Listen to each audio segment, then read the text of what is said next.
I sort of hear her being dragged away and her phone fell, and then no one answered the phone. We were yelling into the phone, Lauren, Lauren. I took the landline and dialed 911.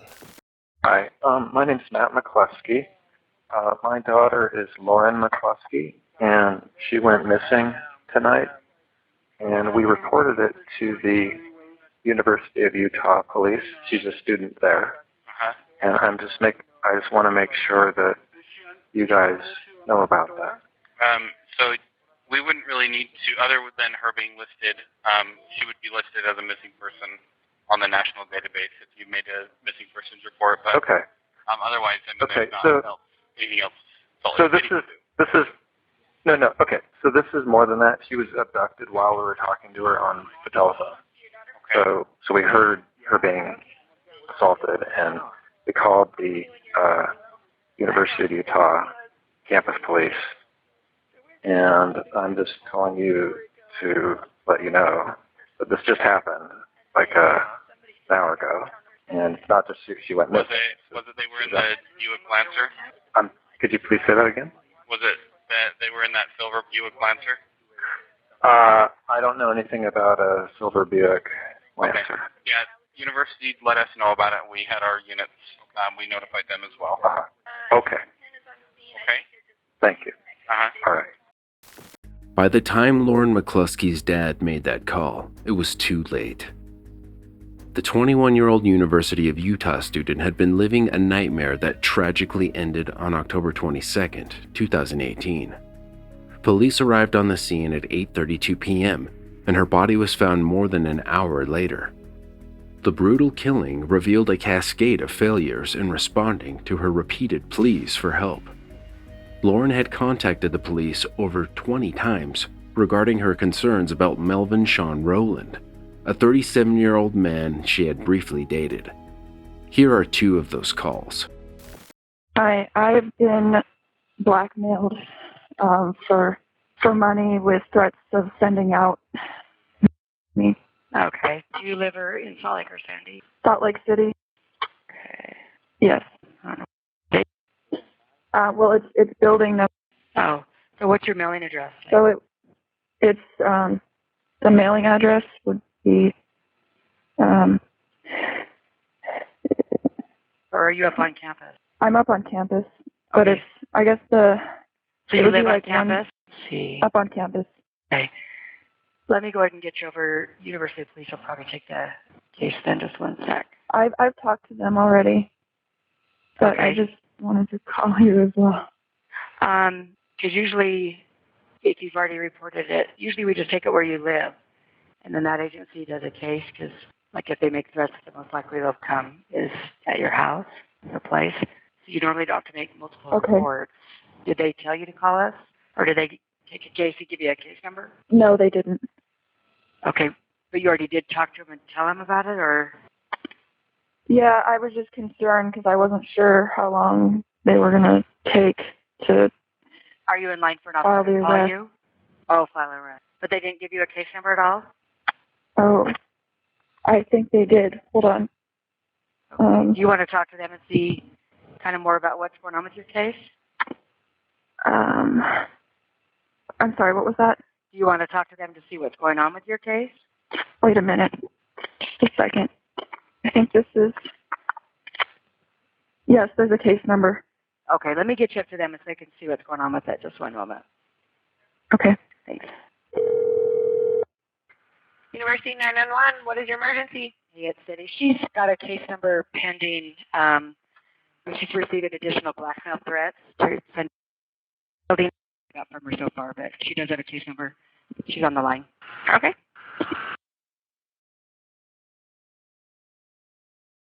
Hi. Hi. I'm just. I'm worried because I've been working with the campus police at the U, and last Saturday I reported, and then and I haven't gotten an update. Okay. But someone contacted me today, someone who was harassed, and said that they know everything about the police. And Okay. So you already spoke to the campus police. Did this happen on the University of Utah campus? Yes, they haven't updated or done anything. So the case, it involves extortion, and those people are still jailed to me. Okay. So have you notified the campus police about this? Yes, I have. Okay. And what prompted you to call Salt Lake City Police? Well, I thought it was weird that that there are people who know about the entire case, and the harassers seem to know about it more than me. And I'm concerned there might be an insider who's letting them know about the case. Okay. So with because I haven't gotten an update. Yeah. And it's been a week. Okay. With something like that, you would want to contact the campus police back and ask to speak to your detective. If you're concerned, you could ask to a detective supervisor. Since it's another agency's area, the Salt Lake Police wouldn't be involved. Oh, okay. All right. And then make sure you tell them what you told me, that this is getting through to you from the suspects in your case. Okay, so the detective you said is who I should contact? Right. Call the dispatch back and then ask to speak to your detective. Okay. Sounds good. Thank you. All right. And then if anything happens, or if you see them when you're like out and about in Salt Lake City proper, not audit on University of Utah property, and for something like that, we'd be the best people to call. Does that make sense? Yes. Okay. Okay. Thanks. All right. Thank you. Bye. Their relationship began on September 2nd after meeting at a club where Sean Fields was a bouncer. It only lasted about a month before Lauren discovered unsettling truths about her boyfriend. From the start, her friends were concerned about the romance. What made me feel uncomfortable was how he would be calling every single time whenever we would be out, and she would say, "I have to get this." I was like, I'm not necessarily comfortable with how he's treating you. Being kind of controlling. After Lauren told her friends that Sean had planned on getting her a gun, they went to Diamond Jackson, the housing advisor. She then contacted her supervisor to find the best way to escalate the concerns.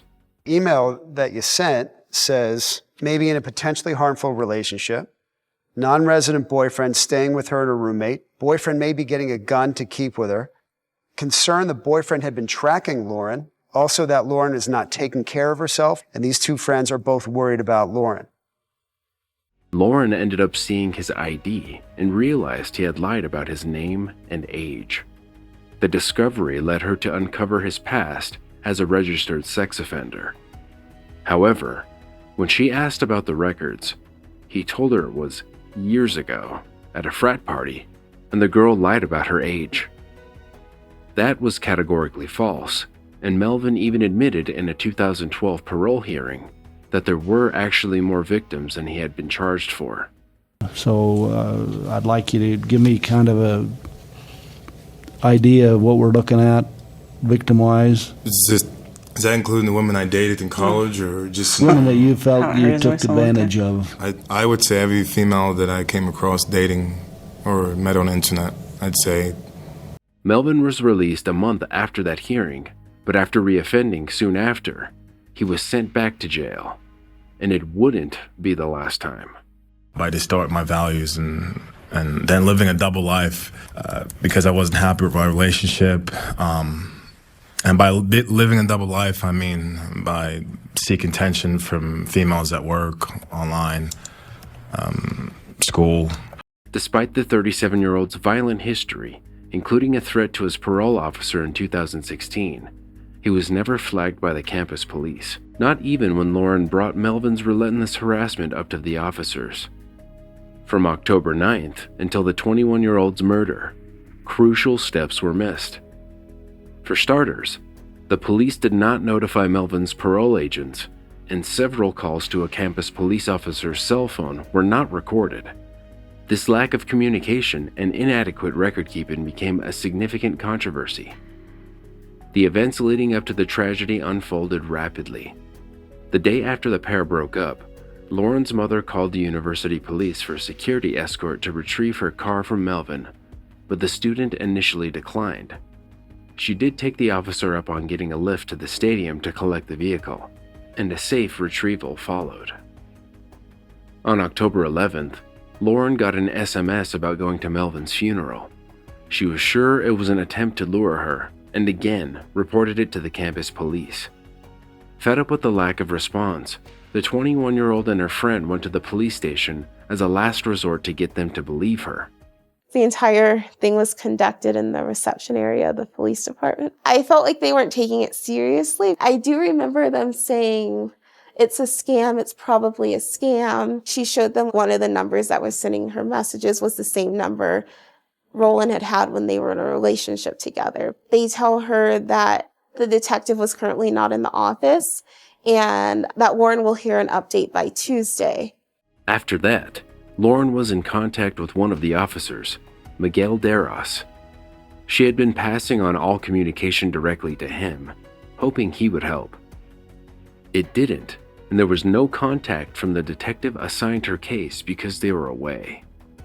On October 19th, Lauren received an email from the stalker saying that he knew about the entire case and that she shouldn't have gone to the police.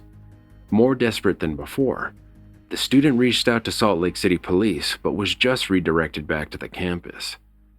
That same day, the detective case finally reached out, saying she had been busy. Even then, Lauren had to resend all the information that had already been given to Deros. Can I speak to the detective? And he wanted to know why. And she's like, because my family is concerned that nothing's being done. And he's like, oh, what? You told your family? I'll contact her now. She told me, I think I'm annoying them, that I'm calling so much. She specifically told me that. And then I said, it's their job. Lauren also reported receiving suspicious messages and extortion attempts, leading her to sending $1,000 to prevent the release of compromising photos.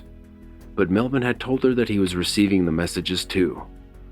On October 22nd, Lauren got an SMS telling her to go to the deputy at the campus police station. Skeptical, she contacted Officer Deros, who assured her that wasn't the deputy's number. He failed to report the impersonation to his superiors. Even after the pair met up at the university later that day, Deros didn't take any action. That would be the last time he would see the 21-year-old alive. Melvin was in and out of the campus all day, even in Lauren's room while she was in classes. He hung out with the other students, one of whom later told police that Melvin left at 8:10 p.m., just before the woman would leave her classes. That's when the McCluskey's world would turn upside down. In an ESPN documentary on the tragedy, Lauren's dad, Matt, recalled that day. Jill was right behind me over here. And she was talking to Lauren, so I could hear their conversation. It was very lively, very happy. Lauren was looking forward to things. She was proud that she was making progress on a assignment. So it was a wonderful conversation. She was so happy. And and then she said, no. And I knew something was wrong. Lauren had been kidnapped and shot more than 7 times. Her body was discovered in a vehicle at 9:55 p.m., and a campus-wide alert was issued. Possibly the most shocking part of this horrific story, after brutally killing the 21-year-old student, Melvin was picked up by a woman he had organized to go on a date with. The pair went to dinner. He went to her house afterward and even took a shower there. The woman was completely unaware that she had just dined with a killer. When I got home, I saw the picture of this guy, and then I saw that he may have been picked up in a silver Sonata, which is like a description of my car. I saw the picture, but the name isn't the same, or the age. It really am just like all around just nervous for my safety. I don't know what I need to do. 100% safe in here. You are fine. Around midnight, police found Melvin Rowland with a self-inflicted gunshot wound in a church that he had broken into. Investigations into how he acquired the weapon led to the arrest of Sarah Emily Lady and Nathan Daniel Vogel, who who were implicated in providing the gun. Sarah's case was dismissed after a diversion program, while Nathan received 3 years of probation. Their roles in the tragedy would pale in comparison to the later findings. The University of Utah conducted an independent review of the case, with plans in place to improve student safety. But President Ruth Watkins' outlook left Lauren's parents in disbelief. That said, the report does not offer any reason to believe that this tragedy could have been prevented. Instead, the report offers weaknesses, identifies issues, and provides us with a roadmap for strengthening security on our campus. In the McCluskey's quest for justice, they brought a lawsuit against the University of Utah in October 2020. It highlighted the inadequacies in the institution's response. Lauren's housing advisor had repeatedly asked for updates. Still, nothing changed. Until it was too late. It also honed in on the failure to alert Melvin Rowland's parole officers and the inadequate handling of Lauren's reports of harassment. The ESPN documentary interviewed Officer Deros, starting off by asking him what he would say to Lauren if he had the chance. I'm sorry for how we handled her case. I didn't push the detective to move, but I wasn't in that position to do so. Just apologize to her too, that we didn't do more. The two biggest questions remained. What did the University of Utah's police department do with all the information Lauren gave them? And why was no action taken? She had talked with her supervisor, and this wasn't a situation where a call-on detective needed to respond. We were not sure if it was him. But why not ask him? Nevertheless, the officer maintained that they didn't know if it was Melvin Rowland. Deros said they weren't trained to look into a parole status. There were no policies or procedures to run that check. Deros no longer works at the university, and his inadequacies wouldn't be the worst allegation that would come out after Lauren's murder. A local news station, the Salt Lake Tribune, ran a story alleging that Officer Deros had saved the explicit photos that Lauren was being extorted over to his personal cell phone and shared those images with other officers. Again, the university denied knowing about it, but confirmed the information. We had gotten this tip from an officer that had worked in the department that he had overheard another officer looking at the photos of McCluskey and kind of showing them off to a third officer in the department. And he was kind of worried that this had gone on, but he had left the department since it had happened. Even 2 years after Lauren's murder, university students were enraged by the finding, with some protesting about the fact that the officer would face no repercussions for his actions. Meanwhile, the McCluskeys came to a $13.5 million settlement from the university.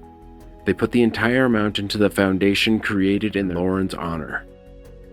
Her mother, Jill, has also become a central figure advocating for change.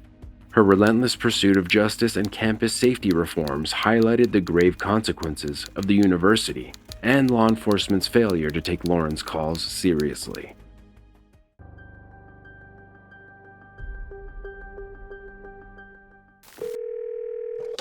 A house fire in Meriden garnered several 911 calls, but it would be 2 local plumbers who saved the day.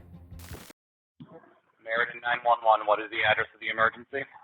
It's on Broad Street. I don't know the address. We just drove by it. There's smoke coming off of a house. There's a grill on the side of the house that's on fire, and the building's on fire. It's across from the car wash free back. It's across from the car wash, and do you see any flames? Yes, flames, black smoke. It's coming off of the garage, it looks like. Not the garage, I'm sorry, the side porch where the grill was. Okay, and that's the house right across, you said, from the next door to Ted's. It's across the street from the car wash free back, and it's next door to Ted's restaurant. Okay, yep, we're getting Is what I'm saying on the phone? Yep, we're getting everybody on the way over. Do you by any chance see if there's anybody in the house? Can't see. I don't want to get too close. I'm walking up the sidewalk because I passed it and I pulled over. So all right, there's a lot of cars pulled over directly in front of the building, so you're going to have a hard time getting these people in. There's cars everywhere pulling over right now. Okay, yeah, we're getting a number of 911 calls right now, so we're on the way over. All right, thank you. All right, thank you. Bye. Bye. Hello, I was currently driving on Broad Street passing Ted's, this steamed cheeseburger location. Yep. And I believe a house next to it, they have like a grill on fire, and I didn't see anybody attending it. Okay, we'll have somebody check on it. Thank you. 911, what's the address of the emergency? I'm not sure. Broad Street, Meriden, right next to the Ted's Cheeseburgers. All right. House on fire. The house fire, yep, we already have fire department on the way. Yeah, we don't know if we're getting. I'm trying to get the people out. I don't know if there's anybody in there. All right, just stay out from the fire. I don't want you going into the fire or anything like that. We have the fire department. Yeah, okay, gotcha. All right. Gotcha. I don't know. Fire dispatch. Hi. There's a fire at a house like 2 doors down from Fred. Yep, we already have the fire Yeah. on the way over. Do you know Perfect. if anybody It's blazing. Okay, do you know if anybody They're trying to kick down the house door now to see if people are coming out. I don't want it. It looks like there's people coming out now. There's people coming out now. There's people Looks like 2 kids, 2 young kids. Okay, we have the fire department. But I think there might be people still in the house. Okay, well, like I said, we have the fire department on the way. We'll let them know. Fire department's on his way. Fire department's on his way. All right, ma'am. Thank you for the call. All right. Thank you. Thank you. 2 plumbers, including Dylan Saradeth, noticed the fire, busted open the locked front door, and alerted 2 people on the 2nd floor. They attempted to rescue a teenager on the 3rd floor, but had to retreat due to the intensity of the flames. We came around the corner and it was billowing smoke and the back porch was on fire. So you saw the fire before the family even knew about it? Yeah, apparently they were on the 2nd floor. When we first broke in, they actually thought we were breaking into the home. They didn't know the fire was happening. Firefighters arrived shortly after and performed a challenging rescue of the semi-conscious teen from the 3rd floor using a ground ladder since the interior conditions were untenable. The teenager was transported to Jacobi Medical Center in critical condition. Sadly, he wasn't the only victim. 4 firefighters were also injured, but they were treated and released. Some would require further specialist treatment. Since the house was old, it allowed the flames to travel fast. The fire blocked the stairs and filled the home with smoke. And although the smoke detectors were working, they may not have been triggered immediately since the fire started outside. The investigation was conducted by the State Police Fire and Explosion Investigation Unit, along with the Meriden Fire Department. It's believed to be an accident with no criminal activity involved. The American Red Cross stepped in to assist the affected family. Local officials and community members also expressed their support. The 17-year-old is expected to make a full recovery.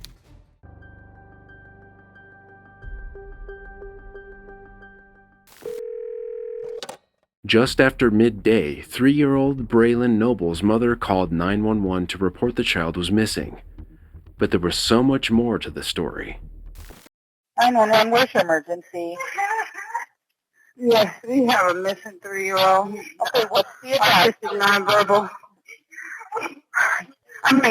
I'm sorry. You blocked it. Is there an apartment number? Yes. I'm sorry. Your name? Yes. Your name? My name is Bobby. Bobby, is B-I-E. Bobby, is she white or black? Black. Yes. How long has she been missing?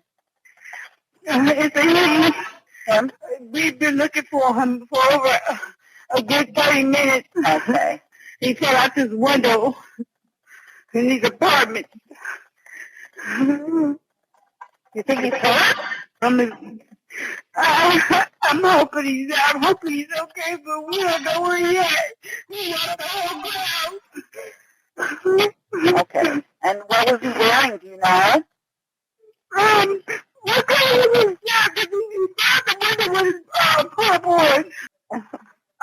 What's his name? Oh my God. Braylen. B-A-Y-L-N or B-R-A-Y? L-Y-L-I-N. B-R-A-Y-L-E-N. I'm sorry. And what's his last name? L-E-N. What's their last name? Noble. Oh, God.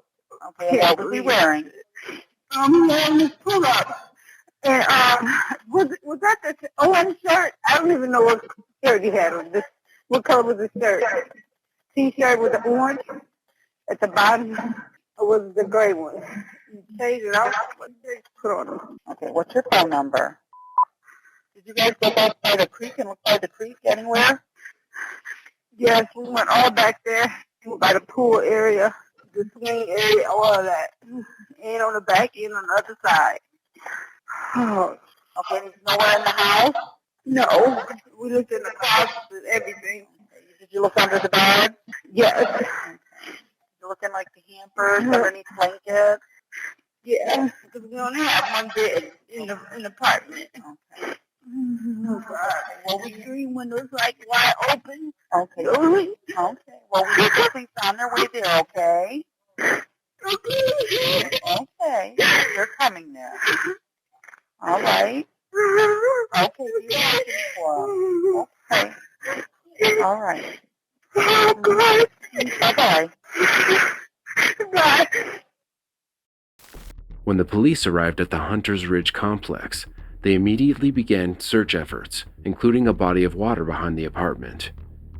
The South Toledo community stepped up to help authorities look for Braylen Noble, a 3-year-old boy with autism who was nonverbal.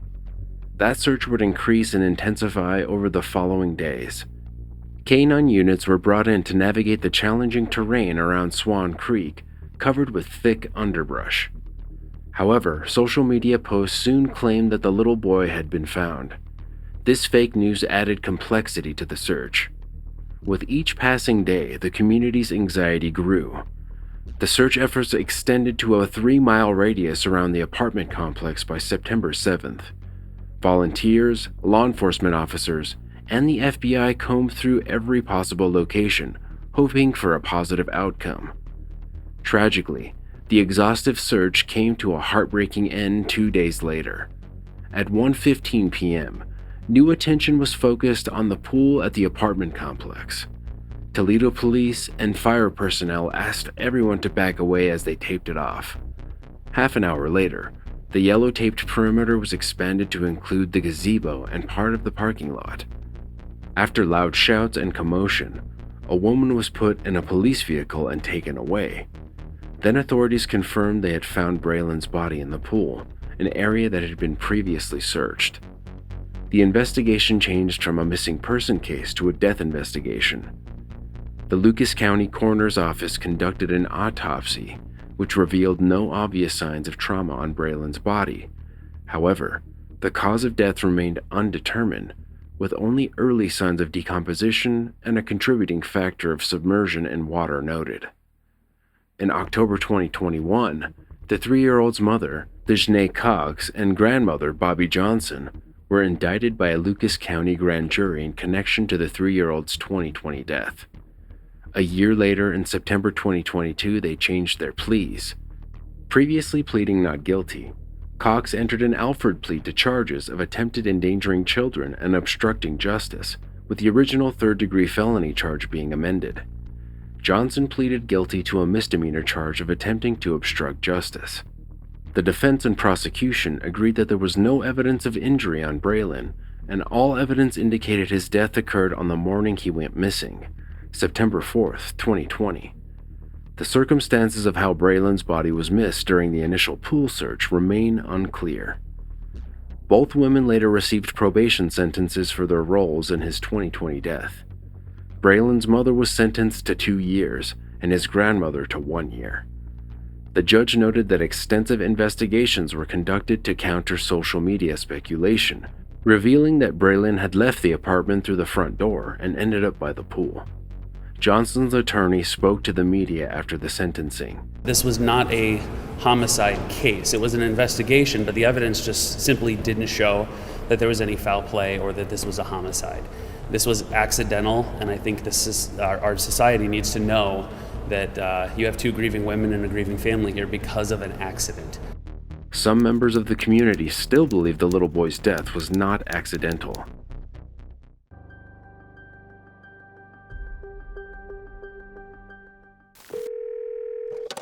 In May 2023, a man dialed 911 after his 36-year-old fiancée began going into labor with her second child.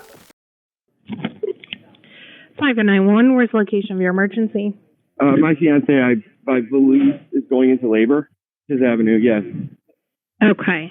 And how far along is your girlfriend? She's 8 months plus. First baby? Yes.